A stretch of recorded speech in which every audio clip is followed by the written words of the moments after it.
Greek इतिहासातील Alexander the great म्हणजेच सिकंदर याचे आयुष्य आपल्याला काय शिकवते? त्याने वयाच्या तिशीतच अर्धे जग जिंकले होते. त्याला वाटलं तो जगज्जेता आहे, देव आहे. पण यशाच्या हव्यासापोटी काय झाले?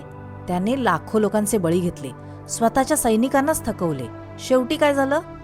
वयाच्या अवघ्या 32व्या वर्षी तो सामान्य तापाने मेला. आणि मरताना त्याला समजले की या जगज्जेते पदाचा आपल्याला काहीच उपयोग नाही.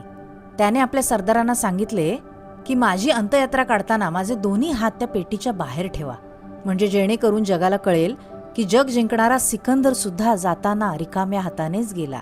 अलेक्झांडरला हे शहाणपण यशाच्या शिखरावर असतानाच जर सुचले असते तर कदाचित तो जास्त जगला असता आणि सुखी झाला असता. यावरून आपल्याला काय समजते?